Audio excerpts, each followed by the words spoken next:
Hi. Yep, in the garage. Haven't been in a good spot.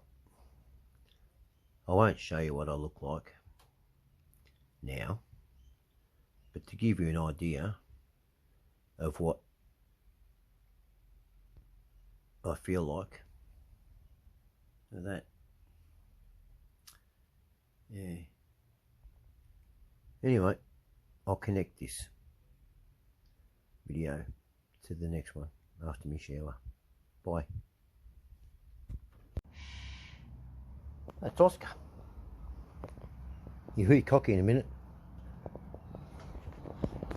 Now this is me. I need a haircut. Bad one. So, yeah, she's Mary designed a new top for her.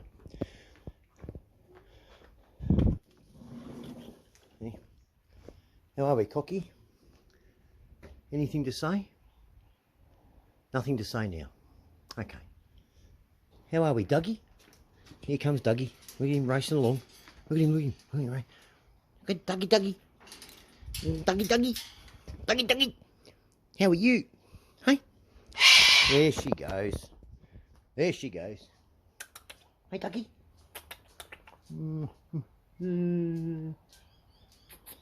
Kiss, kiss, kiss. This Oscar. Into his cage. Look, see? What can he grab? Get out. Get out. There you go, Dougie. Right. So. She'll scream again. Look, she hits the thing. Look, she hits it. There's me trees. Have a look at the branches. See how big they are? I put them in the ground when they were only a foot tall with my daughter. You've heard that story. Anyway, so this is what I'm going to do. There she goes.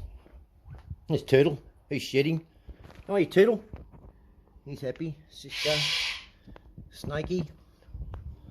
Desmo. Oh, that's what we've got to do. Let's check the Desmo. Got the battery charger on there. I wired that up last night. Let's see how this goes. Just a quick start. Ready? Oh yeah!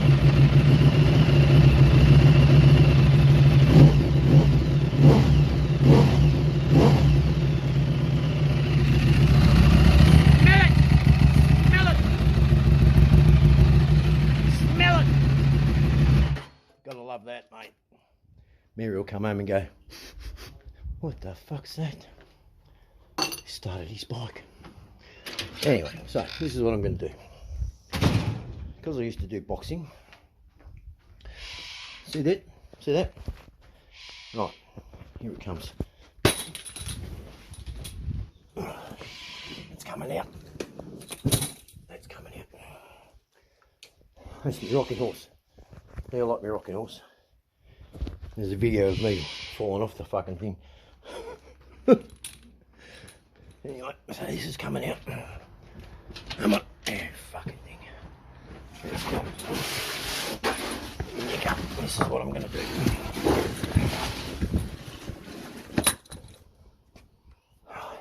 Get this out. Come here.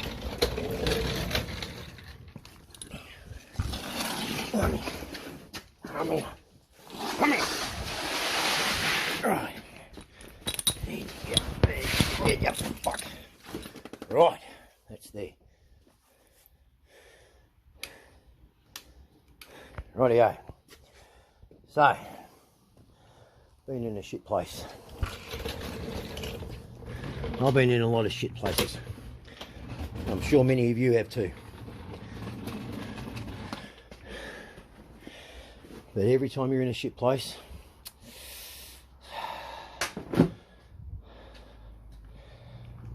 like it feels shitter, feels worse than the last. But then you sit around, you get to an age, when you're young and you're in a shit place, every shit place is worse than the other one. When you get older, you're in a shit place, it's a bad place, but then you think and you go, fuck, it's not as bad as when I was fucking 35 and I did that, or almost got caught doing that, or, you know, worrying and shit. Now, I'm in a shit place. The only difference is I'm on my own. But I was on my own before. If things went wrong, it was on me. Now I'm sort of overthinking things, yep. And thinking about things. You know what? Comes down to this, right? I worked on the car. I got the IMPA program right. I downloaded it and got it fucking right. Exactly. And I've cleaned up the garage too. Look at that. Everything's moved over. Look at this. All nice and neat. See? All my tools are away. Yep. See? I like that.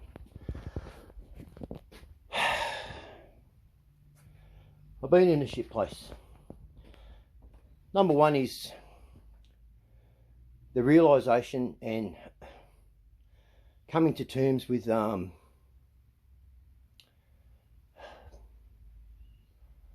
I have no family. I mean, I've got cousins and stuff, but no immediate family. Anyone I'm close with. So I'm on my own. My mum's killed herself. She passed. My dad, I never knew him, and then I found him when I was 19. That's a funny story. I'll tell you about that, how I found him. And that,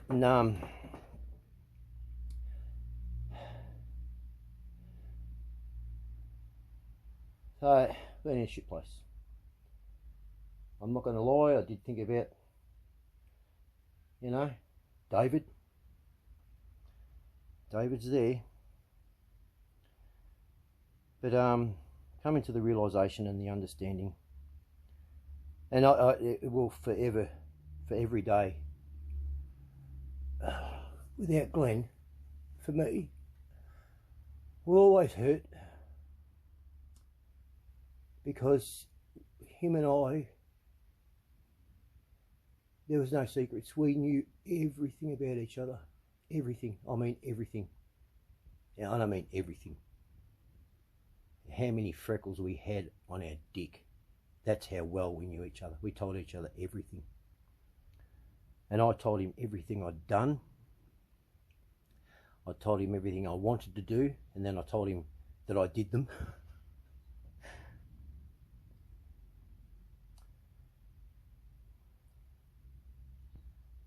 And this is what I'm trying to get at. What hurts us is this. People say they know you. They love you. You're a good person. They say these things, yeah? But how many of those people honestly, truly know you? You've truly opened up to them and told them, not held anything back. Well, that's what I did with Glenn. But before I did that, Glenn already knew. You get a sixth sense about people, yeah? You know if they're a good person or a bad person, you know. Something about them, you know. And I told Glenn everything, mate, that would make most people who say they love me, care about me and stuff. My Auntie Pat wouldn't have been shocked. She would have gone, yeah. My pop wouldn't have been shocked. My grandma wouldn't have been shocked. My mum would have. Mary would have. Other people would have. What? But Glenn and those people, he didn't bat an eyelid with what I told him I've done, did, had to do, was going to do, and did. Wanted to do and did. Wise and everything. And he just listened. You know why? Because he did know me. He knew I was a good person, just like I knew he was a good person. And that he made mistakes, and I told him off, and I made mistakes, and he told me off. But overall, that's it. He never judged me. He never got a shock. You know why? Because he knew me. When you know someone and they tell you something that is shocking, whatever, that they've done to another person or had to do to something or whatever, and they're not shocked, is because they do know you. They know you would have had a reason. And you know what they don't do? They don't ask why you did it. There's no need. There was a reason. When people do ask you why did you do that, or they have an opinion about it, or they make a judgment call about it. That's something that's happened in the past, that's now a story, it's part of your life, and they're judging it, or they've got an opinion about it. Those people are judging you. They're questioning you.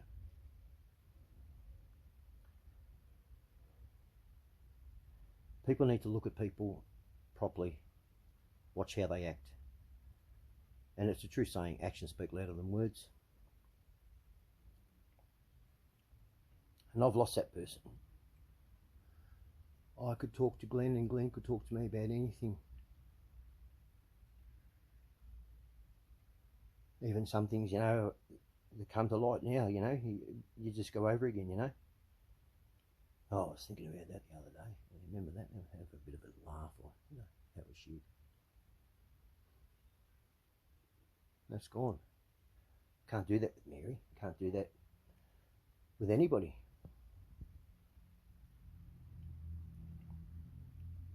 And that's what's hard. That I've got no one. People say, I'm not saying I don't have people I can talk to, but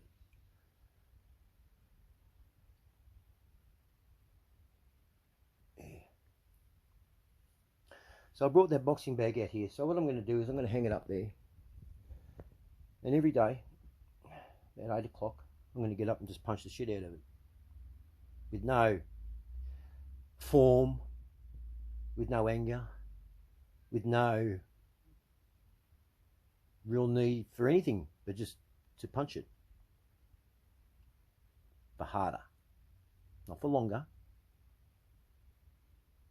For 10 minutes. Right? With 2 breaks in the 10 minutes. But make the 10 minutes, every punch, every time I hit that bag, harder than I hit the day before. Not longer, not more punches, same amount of punches, just harder.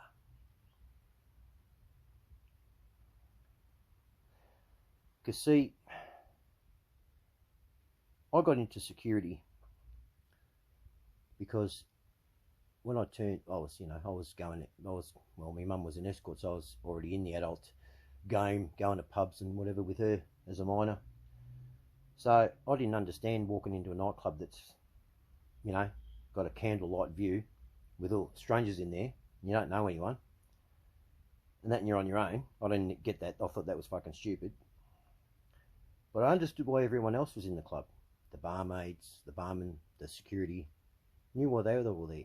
They had a purpose. I knew why big groups went, like 21sts or engagement parties. They all knew each other. I didn't get the single or the 2 mates or the 2 girls who went out into these strange places.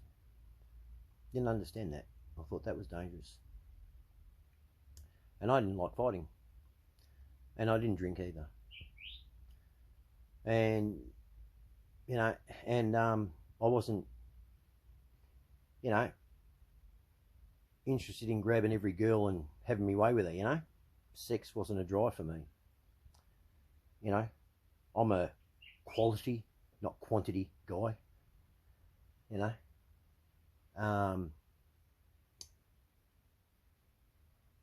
So I got into security, which involves fighting and chicks wanting to pick you up or get in for free. And I was the youngest crowd controller when I got into it. And when I went into security, pretty much security was basically how hard you could hit.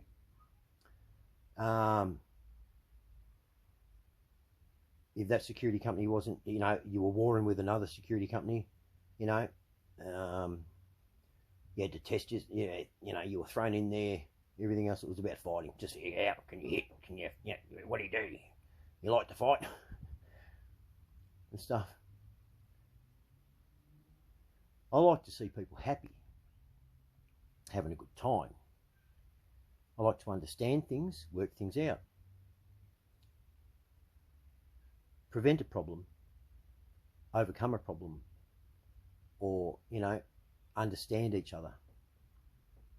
And also, there is a time for whacking someone. There's a time for that. There are people in this world that need constant panel beating. When I went into that, I've been sitting here going, what are you doing? Let me tell you, I didn't go into security to make friends, to extend my friend base or my ego or anything like that, be popular. I went into security with the full understanding on how security should be. You're seen, not heard, but not seen, not looked at. You're in the corner. You're a presence, but not seen. You're not the focal point.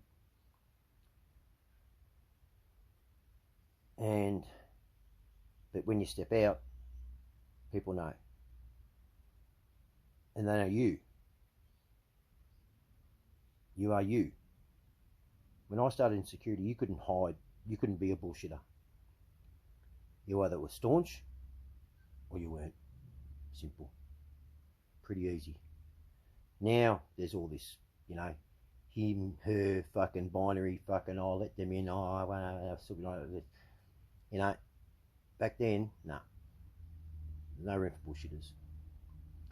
And I pushed the limits on that because I decided to go and work in public bars back in the mid-80s and 90s.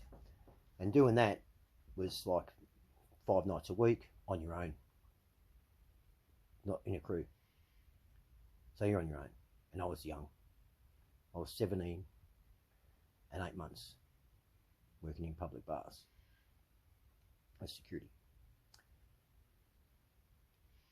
And you soon get to know, people get to know who you are, what you're about, real quick when you're in those positions. Because you have to go back to that place the next day, the next night. So I brought that out to do something.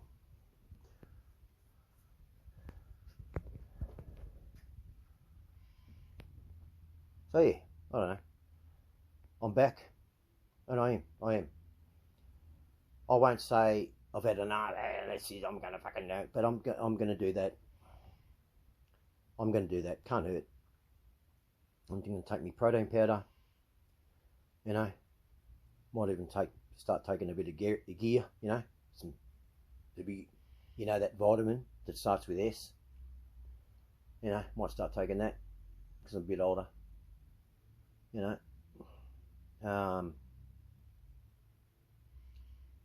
Can't hurt. And also I put up a couple of videos about when you go quiet. I think what we should all do, us sufferers of mental health, or just when we get into these dark moments or a phase in our life, I think we should all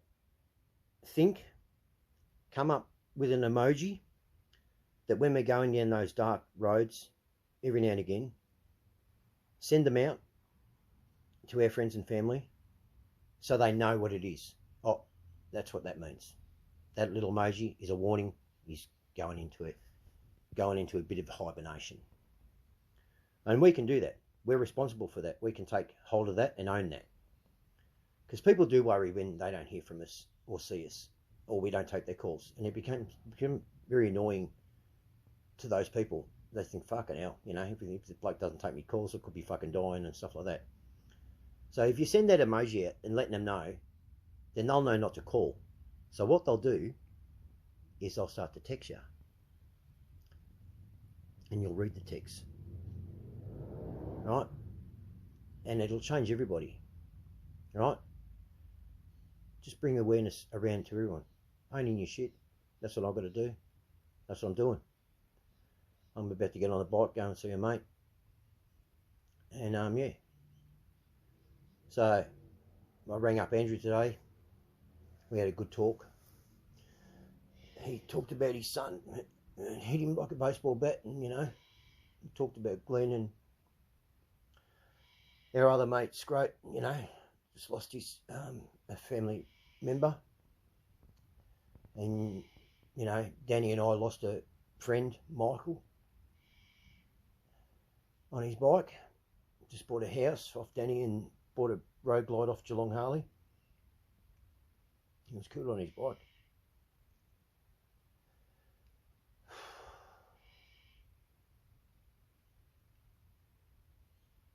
You know, Glenn and I said to each other, it'll be a bad year, but we didn't expect death, you know what I mean? The war's still going, stuff like that, finances and all that. Then a friend of ours, Glenn and I, like we knew, he passed away on his bike, and then Glenn went, and, you know, the Olympics has been, and two dicks in a women's sport fucking win. Two men. I mean, you know, I don't get the Olympics, right? They failed the chromosome test in the other boxing league. So the Olympics says they're females because they're marked female on their passport. You know what I reckon? If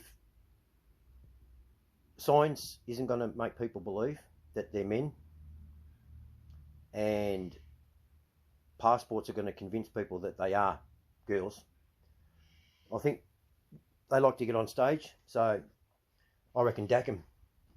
And if you see a sausage, well then you're not a woman. Simple as that. Just bring back the dacking. You know?